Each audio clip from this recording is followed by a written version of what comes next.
We actually avoided hiring junior talent just because they were the hardest hires. I think the most intimate channel is audio. I pay attention to those ads much more than other ads.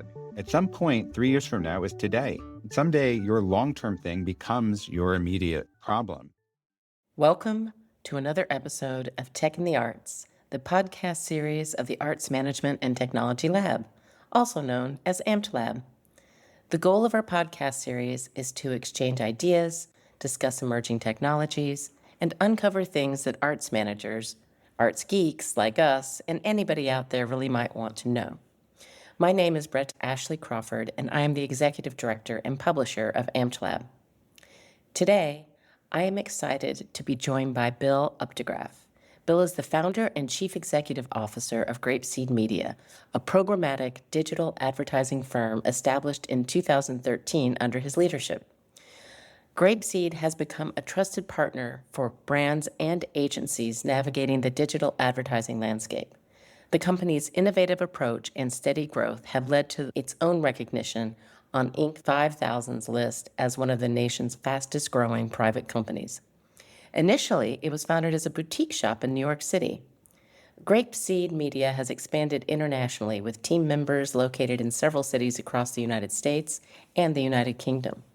The company consistently delivers strong results for clients across various sectors, notably driving growth in audience engagement and revenue for arts organizations.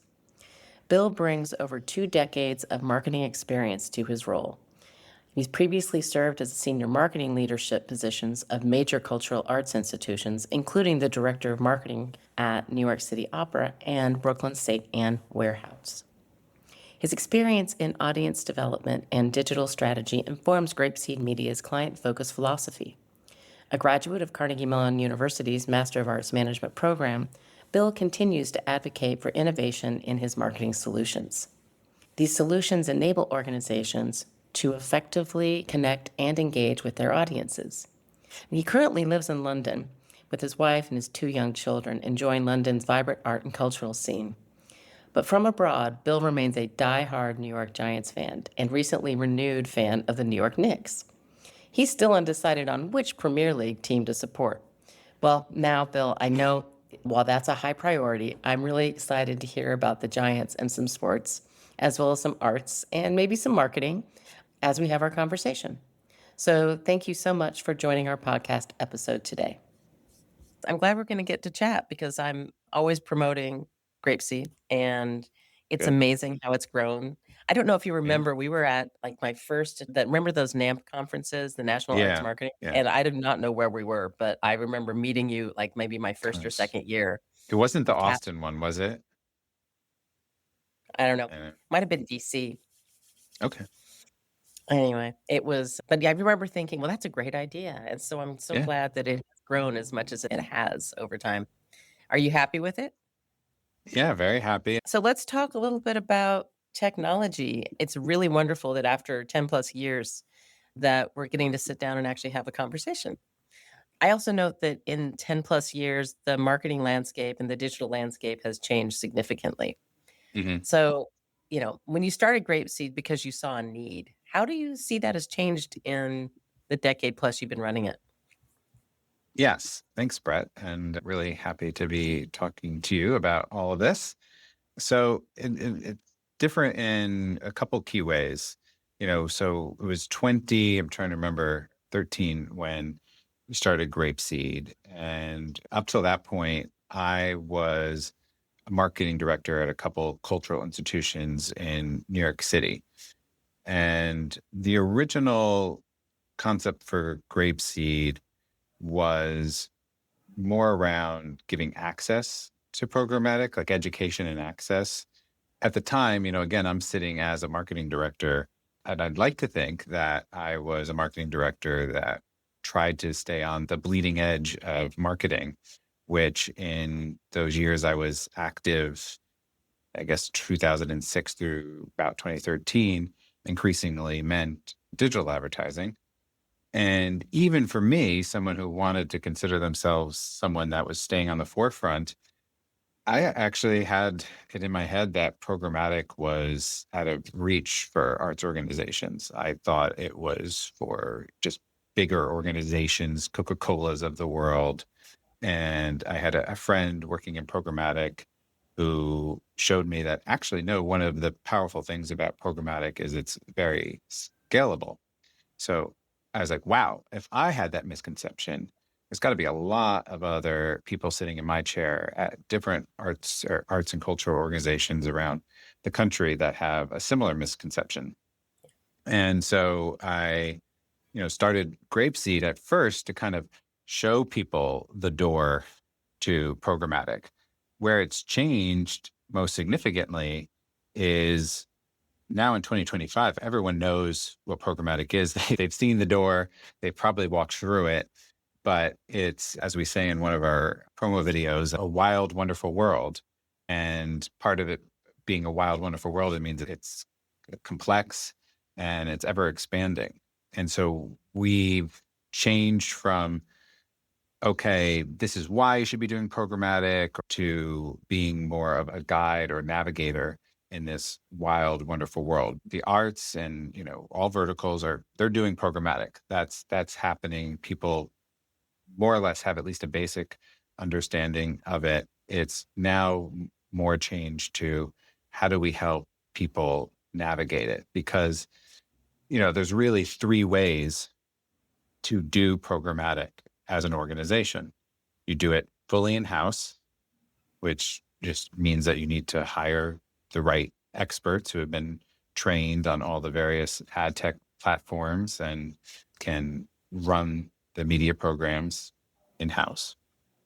Or you work through a series of managed service partnerships. When I say managed service partnerships, I mean usually organizations that have built a part of the ad tech landscape and then provide managed service to help you access their proprietary tech. And that usually means that you end up needing at least 2 or 3 relationships. If you have a specific need or a specific data source, you might need to add on a 4th and then a 5th and then a 6th. And so you end up still needing some in-house talent just to manage all those managed service relationships. You're managing And management. yeah, exactly. Management, which is in a funny way, like it's almost like I think it's like, oh, we somehow found a way to take programmatic technology and treat it like I remember how I used to place ads in the New York Times. Like, because in some ways that's what their days become. It becomes about just vendor relationship and let me see that report and here's the brief for our next campaign. And it's just, okay, now I have to collate this information and put it into a master report. And it's what I remember doing when I was placing print ads and magazine ads and more analog forms of marketing. And then, where we fit in, and there are certainly other players like us, like MIQ is the biggest example of a company that has a similar philosophy or approach to us. And that's a single agnostic programmatic partner. And the agnostic part is really important. We don't create any of the tech. And that's actually an advantage for our partners, we think, because it keeps us unbiased, but also it means that through one partner, you can access all of programmatic. And as it expands, it becomes our job to kind of sift through and say, yeah, that still looks a little smoke and mirrors. Let's see how that develops. This is real. This is actually useful. We should integrate this into your next plan. And we help you navigate that. And also that means from reporting standpoint, the reporting is always in one place, one source. You have one dashboard. There's not a lot of collating, and it just becomes a more cohesive campaign. So that's the evolution. It's gone from this is what programmatic is. You should try it to, okay, I know you're trying it out of these, but it's hard to navigate. Let's help you navigate it. Yeah, that's awesome. And I like the agnostic phrasing because I think it helps get a perspective of essentially you are doing the best for the client. You don't have a bias coming into the relationship, which is so nice. Yeah, So I want to back up just a little bit. sure. And I say that because, as you said, there are arts organizations and other organizations on their journey with marketing and tech, and they may not have a full sense of, like, what are the opportunities for programmatic? So I'm wondering Mhm. if you can unpack the difference between programmatic and search and Mhm. or their relationship between, and maybe you Yeah. could give an example, like give an actual you could think of imaginary theater company in New York City today. Like, Right. what would be that example for them? Right. So it's a little bit unfortunate that we're almost forced to use this word programmatic. And I do say forced because we tried over the years to use other words like addressable, maybe, or just, we took different stabs at things. And sometimes you can't fight what just is out there. And the word is programmatic. But it's a bit of a misnomer because programmatic in some ways just means using software and data to make your media buying decisions.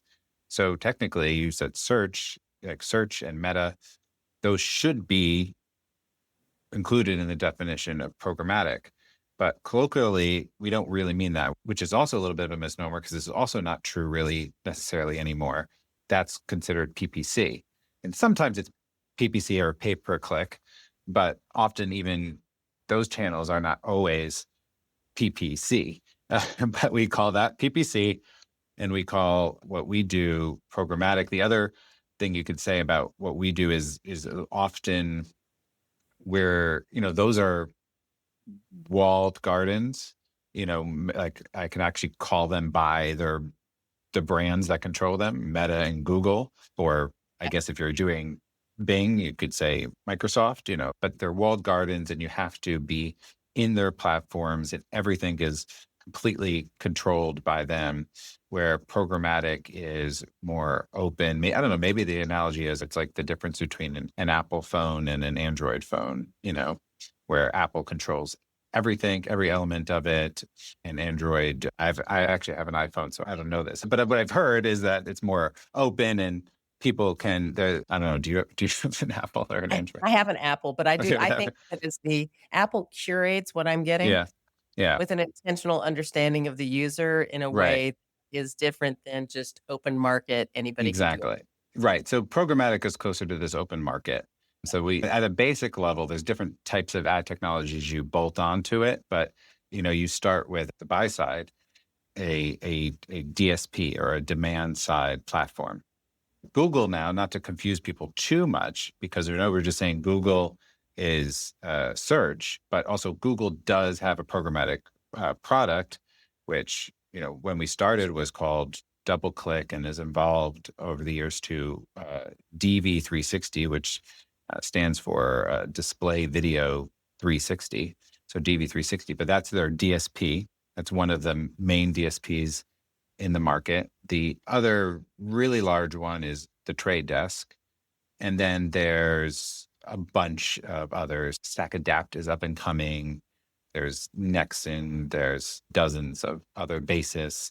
And you start going down different tiers, and there's different, there's also specific DSPs for certain channels, like Vistar is one that specializes in programmatic digital out of home, which I'm sure we'll talk about at some point during Yep. our conversation.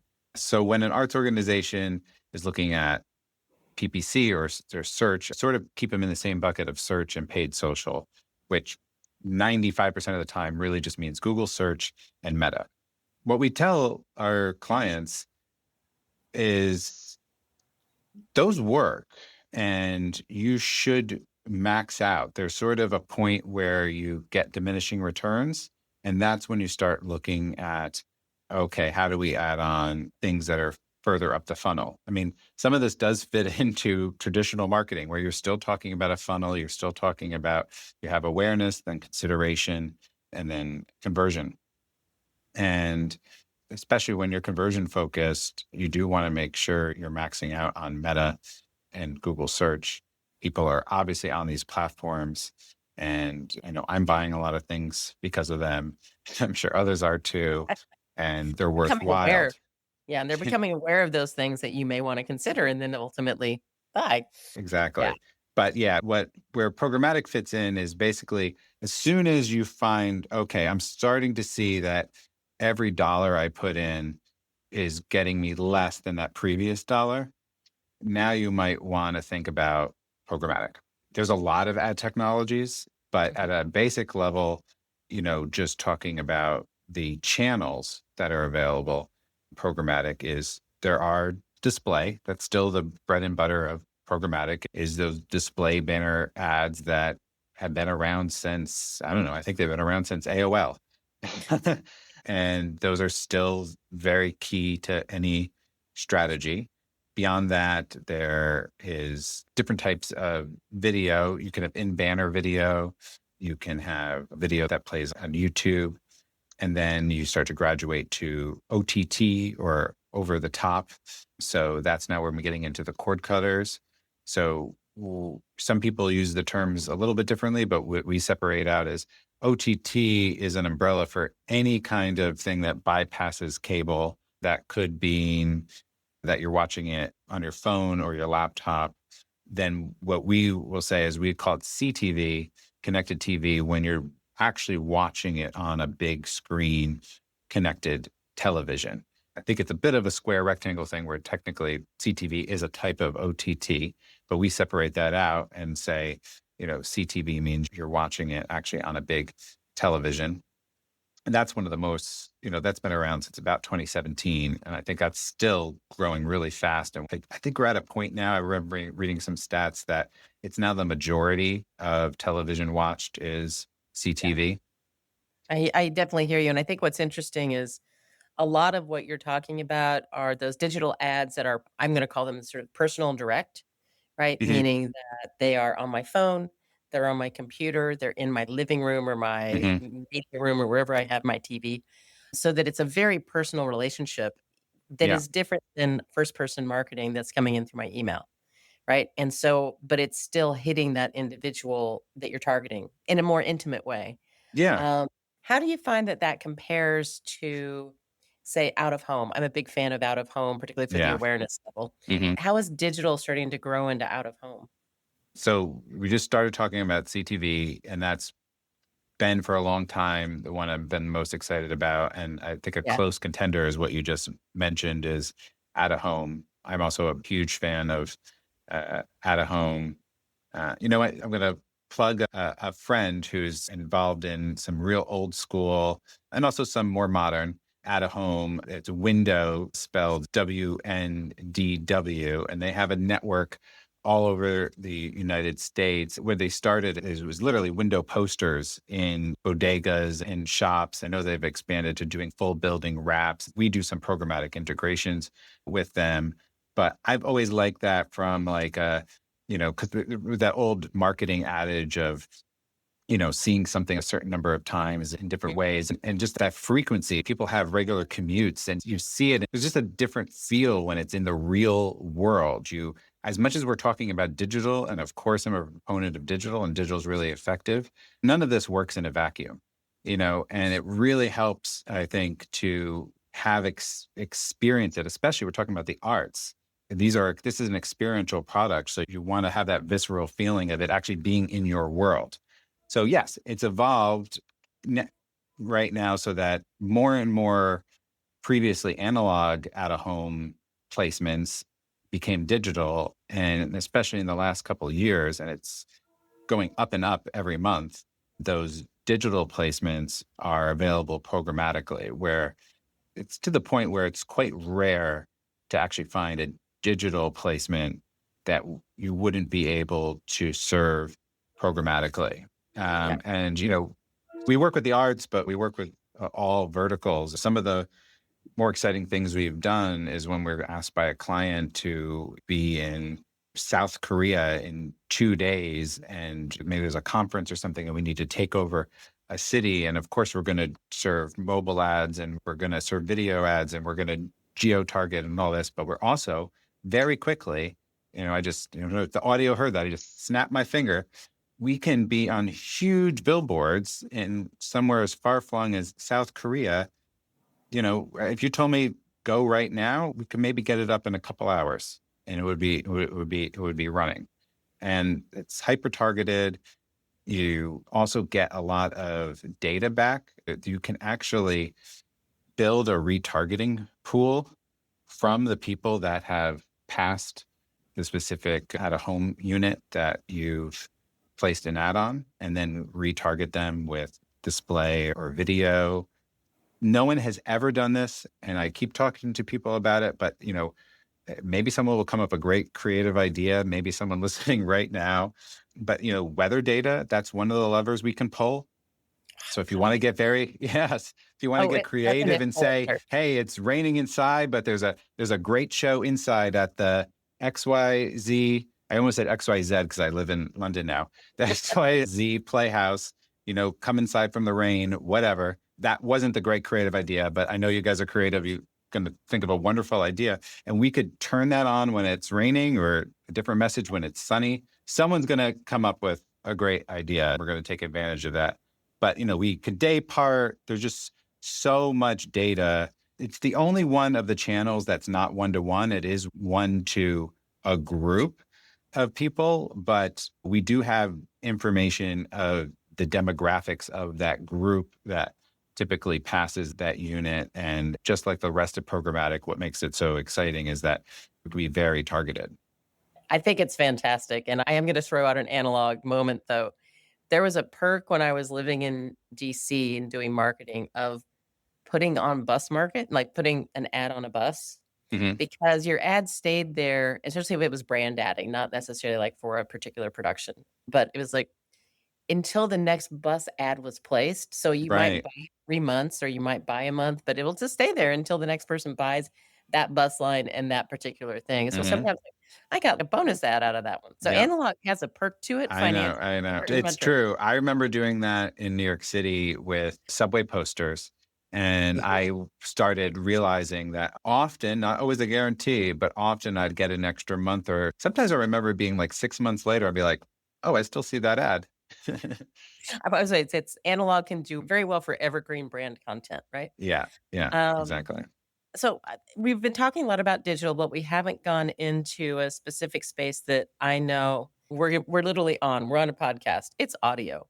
Oh, yes. I'm always a fan of radio because I feel, Mhm, again, I'm probably more urban oriented in recognizing people listen to a particular podcast person, they listen to a particular if you're driving, at least in DC, there's certain things you always listen to, mhm, whether it's the 1A, whether it's a particular morning show that you just love because you know that person's, like, got the humor you love. mhm. So, how does audio, radio, podcasting fit into all of this? I think it's probably the most underutilized channel we have available to us when we're talking about CTV referenced intimate. And yes, it is intimate. There's also a lot of co-viewing that happens with CTV, but I think the most intimate channel is audio. It's where, like you said, it's usually cultivate a personal relationship with, especially if it's a podcast or a morning show host. You start to, maybe it's, sometimes I listen to it in my kitchen, which is a very personal space, but probably more often I'll listen to it with a headphone on, so it's literally going directly into my head. I mean, it couldn't be more intimate. These are people I basically chose to have a relationship with and catch up with on a weekly, or actually there's some content that they have daily podcasts that I'm listening to. And so I pay attention to those ads much more than other ads. I mean, you know, a lot of advertising, and people always say, "Oh, ads don't really affect me," and maybe they believe that, and but some of it's happening kind of, without them realizing. This people realize, like it's hard to get away with it, like because you're really tuned in. These days you don't as much maybe as we used to listen to audio as a kind of background tool. Like it's a very intentional listening these days. I feel like the things that we use audio for. And I think I mean, I know from my personal experience, again, I just referenced earlier that I live in London now, but I'm a huge diehard New York Giants fan. And I will cycle through, it's a little embarrassing, but I think I have about, and I'm actually underestimating this number just to keep it less embarrassing. Let's just say 3 New York Giants football podcasts. Actually, the number's higher than that. Most all the ads I get are they're a British voice coming into me, knowing that I'm living in London, and I remember the COVID days that they were promoting the COVID vaccine or talk about intimate. I'm a man in my early 40s and they know that. And they're starting to really giving me certain product recommendations. It's clear that programmatic's doing its job. It has data on me. It doesn't care that what I'm listening to. And I have to say, still to this day, when we're talking with clients, I think most people get this. There's still sometimes people a little bit of a disconnect versus, wait, why are we on this site? Why are we on this podcast? Why are we on this show? And there is a place for combining both contextual and audience targeting. There's definitely a place for that. That's very powerful when you can combine both. But at the end of the day, the name of the game is audience targeting, and it doesn't, matter. I mean, to take the same New York Giants, football example, yes, it's probably true that I don't know what percentage, let's just say 80% of the audience is male, but certainly a good percentage are women. And would you not want to, I don't know, sell a bra or whatever women specific item? Why not? Who cares that they're listening to a New York Giants football podcast? Actually, it's perfect because it means that your message is going to go directly to them and they're going to kind of know it or you're speaking directly to them and it's not just on there because of the content they're listening to. So I love audio. I'm glad we're in the same game on that one. It is intimate and it is, I think a lot of our ads are intimate, which is where maybe people don't recognize that they're coming at them in quite the same way because it's like, but I was at home. Like particularly of certain Mhm. demographics or certain assumptions in sort of the Yeah. traditional marketing space. Wasn't, or I know I'm too cynical. I know I'm paying it. I'm not seeing that because I'm not seeing it versus, Yeah. oh, you did. You just thought you ignored it, but it still hit the back of your brain. Right. Thinking about arts and culture, I mean, I think other brands maybe do have the challenge of like, well, wait a second, does the consumer want us in this space at this given time? But Yeah. I mean, when we're talking about arts and culture, I think it feels almost like bonus content. It would make me remember a nice cultural experience I had, or, hopefully want me to go to this particular one. But even if it doesn't, it connects to good parts of your life and good moments you've had. And so there's not really that same fear of like, wait, are we kind of invading people's spaces? I don't think that's necessarily a fear in general people should have, but I think especially in arts and culture, it's really no fear at all. And the one other thing I want to say that, well, I guess it really touches on the three we just talked about, but I think in particular audio, and then I'll talk about a little bit CTV is sometimes, especially smaller budget organizations or in particular arts organizations will worry about, okay, these are great ideas, but we have so much to do. How do we develop the content for them? So starting with audio, and we will do this for clients, but clients can certainly do this on their own. There are great services out there. Voices.com is a really good one. I'm sure there's others. I know at voices.com, you can go on, you put in a brief. Within 3 hours, you'll have 25 or more samples from really qualified voiceover artists. Won't cost more than a couple $100, including the proper licensing and everything. You choose one, you work with them to make a couple edits, 24 hours max, and probably much earlier if you want to be speedy about it. You can have a really polished professional audio ad that didn't take much time and really didn't cost that much money. So that one really shouldn't be a concern at all. With CTV, we have an example of we run CTV ads for ourselves. We don't really have a big budget for ourselves. We have a budget that's probably comparable to some smaller arts organizations. We just do retargeting on our CTV ads. We get a lot of feedback of like, oh, wow, like I was watching a show with my wife or husband last night on Hulu or Max or Amazon, and I saw your ad. We didn't create a specific CTV ad. Actually, the best CTV ads would be 15 or 30 seconds. We don't actually have a 15 or 30-second cut yet. Maybe we'll work on one at some point. But what we had available to us was that we have a 75-second kind of explainer video on ourselves. That was the content we had. Now we just put the 75-second on there, and we're serving impressions every day, and it's reaching our retargeting audience, and people that matter to us are getting that message. I think it's that adage of don't let perfect be the enemy of good. Like, you are arts organizations, you probably have some content. Yes, we will tell you if you're working with us, or you can look up what the ideal specs are for all of these channels. And the ideal is certainly always the ideal. But if you don't have the perfect asset, use what you have. It's going to be better than missing out on that channel altogether.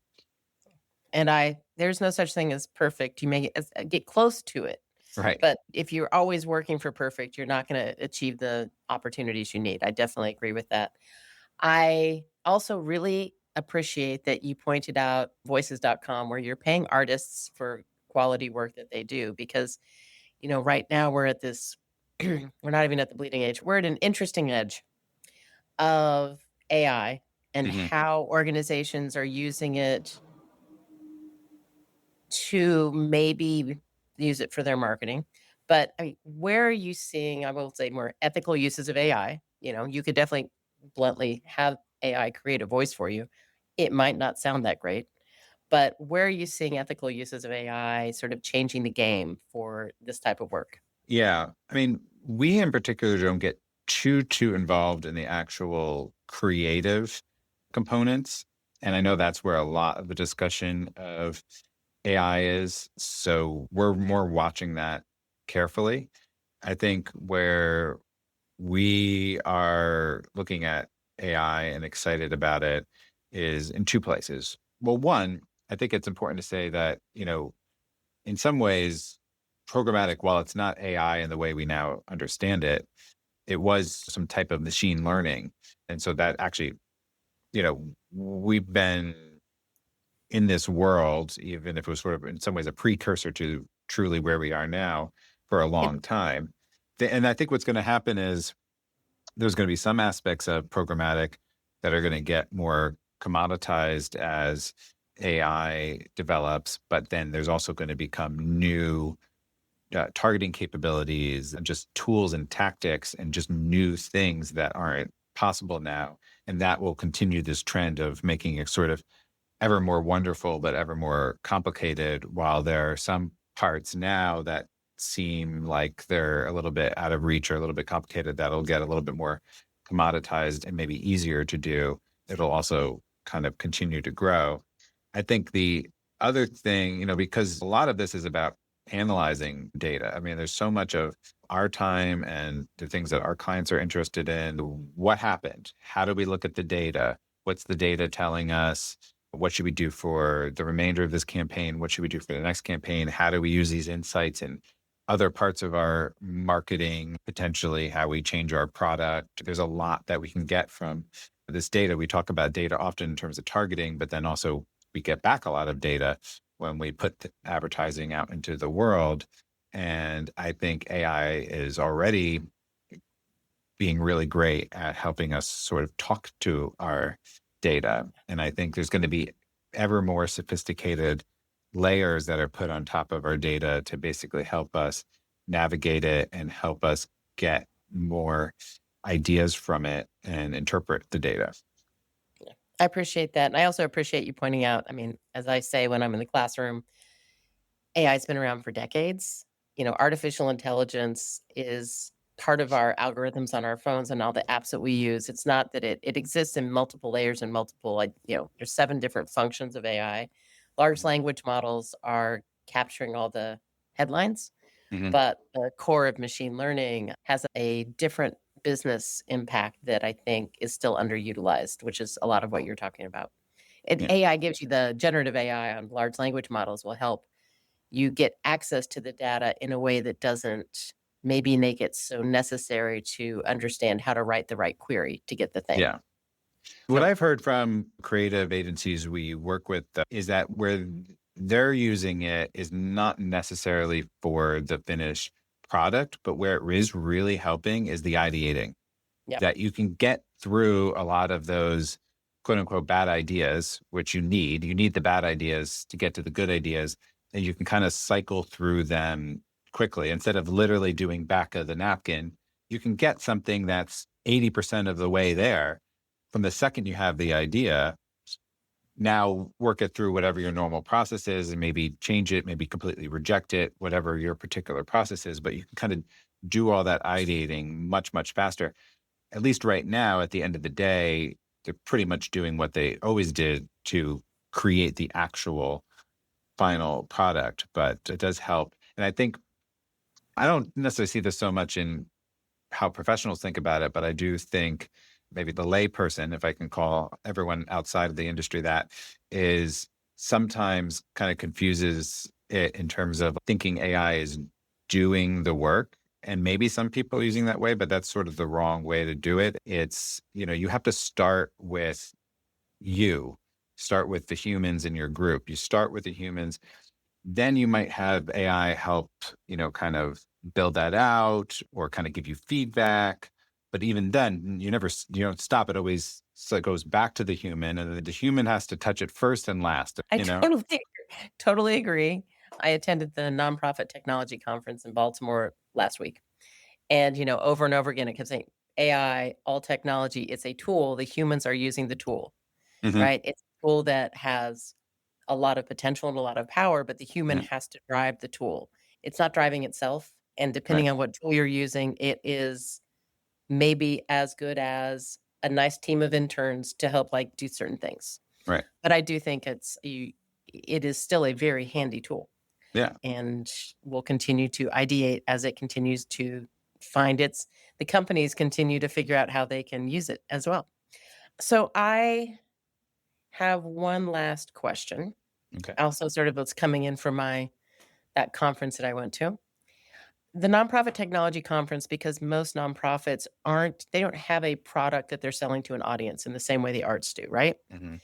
So a lot of the agencies that I interacted with were very much on the contributed income side.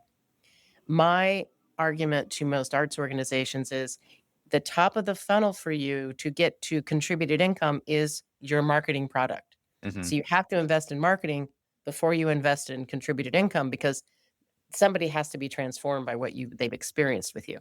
Yeah. And so my backing this into the work that you do as an agency, how do you recommend arts marketers who are trying to convince their executive directors or Yeah. their managing directors, right, that they need to really think about engaging grape seeds or going beyond doing it all in house? That's a good question. I mean, I think part of this has nothing to do with what we're talking about in advertising, and some of it has to do with just every person, but certainly every executive director is their own personality and person, and some of this is just how do you talk with people. The first thing is, you need to probably just get to understand your leader and understand how he or she thinks and what makes them tick and what their goals are. And, is there a big picture that you're not aware of? And everyone's going to be a little bit different. And so some of this is just, yeah, people management. Honestly, the best advice is really just to get to know your leader on a more human level and understand what they're thinking about at night and what's keeping them up at night and how they think about things. They do have the say at the end of the day. So you're going to have to work with them and you have to understand their thinking. And it's going to be different for every leader. So it's going to be unique to your situation. But I remember having a conversation almost 20 years ago with my executive director. In some ways, I think about this again also in our lives, right? In our lives, we have long term goals and we have short term goals. And hopefully at some point we get to work on our long term goals. But what happens a lot of times in our weeks is life comes up and we have the demands of the day and the immediacy of them is such that we need to meet them. This happens also in marketing and it happens all the time where, yes, you want to be focused on your brand and the future, but you have to sell this show or this, whatever product or get contributed income. You need to do it now. It's always now. And it's real. It's real. So you can't ignore that. But, I remember this conversation I had almost 20 years ago was like, look, I see that we need to focus on the show. I get that. We're going to do everything we can. But there are real things we can do so that not even a year from now, maybe not even 2 years from now, but 3 years from now, we could potentially be in a place where we have audiences coming in no matter what the show is. But that's real work that we have to do now. And it won't be like flipping a switch. And we were having a conversation not that long ago, and they're still dealing with the same issues of they need to still sell this show, and they haven't quite built up. They've made some progress, but they haven't quite gotten to a place where it's basically a show-proof institution. And most places are not like that. I do think it's possible though, so I don't know how to have the conversation, but if you can get there with them, like I think it is valuable to put aside a percentage of what you're doing to long-term strategy and just make it probably has to be a board level commitment to saying, hey, we're going to do this no matter what. This is actually a board mandate that maybe X% has to be put into branding and long-term planning. Because, if you go back 3 years ago, we're talking right now on April 23rd, 2025. So 3 years ago, it was April 23rd, 2022. This is it. Now it's today. It's 3 years in the future. At some point, 3 years from now is today. And someday your long-term thing becomes your immediate problem. And I know it doesn't necessarily feel good because you still also have the immediate one, but at some point it's going to feel really good if you invest in that long-term plan. Now, the key part is it needs to come with a plan. It can't just be, no, that's it. Let's put aside budget and let's have long-term planning. And certainly advertising is not the only part of the plan. It might even actually be a fairly small part of the plan because it really does need to have a kind of a full-fledged, fully thought out, fully bought into plan. And then advertising can play a very key role in that. But it doesn't really answer your question because the thing is these are hard conversations. I think they're important, but they're hard. If you're lucky enough to have a receptive executive director and he or she is lucky enough to have a receptive board to make that kind of commitment, I think it will pay off, but it won't be easy. I appreciate your holistic approach to your answer because I believe that the arts are critical to society and critical to our lives. And the immediacy of the crisis of now, often as institutions, we forget that we actually have a greater good that we're not even telling the public that we do for them. Mm-hmm. And I think that story has to be told. Our brand story essentially has to be told much more often. Mm-hmm. And we forget about it because it's not part of our strategic plan. And then we don't have it as part of our strategy. Therefore, it just becomes the crisis or the immediacy of the now. Yeah. And it does feel like a crisis. Yeah. What's your value prop? I mean, we have to go through that. I know Grapeseed had to go through that exercise, and I talked about it a little bit today. Is okay. We came through our value prop as navigators, as guide, and I've already explained how our value prop. Most companies, most for-profit companies, at some point have to go through some kind of value proposition, workshop and come to a clear understanding of their value proposition. Cultural organizations usually have like a vision statement or something like that, and that is very important. And that's good to declare what your vision is. But what is your value proposition to the kind of greater world, the greater community? And I think that has to become much clearer. And that will be the thing that if you do develop a long-term kind of branding plan, that will really drive things. I think it's true. And I do think every arts organization needs to do it. In theater management class, they have to pitch ideas, not necessarily for new theaters, but for businesses that are serving the ecosystem in some way and solving a need and proving their value. And it's interesting to see how that helps them see, oh, wait, I have to think about what's my value to that random human that just got that ad. Yeah. I really appreciate your time. And I know that your time is valuable. And I hope that we can touch base the next time we're on the same side of the pond. Yes, this was great, Brett. Me This is too. wonderful. Next time I'm Okay. in London, we'll have to do it at a pub. Okay. Drinks on me. Thank you for listening to this episode of Tech in the Arts, the podcast series of the Arts Management and Technology Laboratory. If you found this episode informative, educational, or inspirational, be sure to check out our other episodes and share with the arts or technology aficionados in your life. Check out our website at amtlab.org, that's amt-lab.org, or you can email us at info@amtlab.org. Follow us on Instagram at Tech in the Arts or Facebook and LinkedIn at Arts Management and Technology Lab. Our season runs from September through May, so feel free to follow us on your preferred podcast app. Thanks for listening.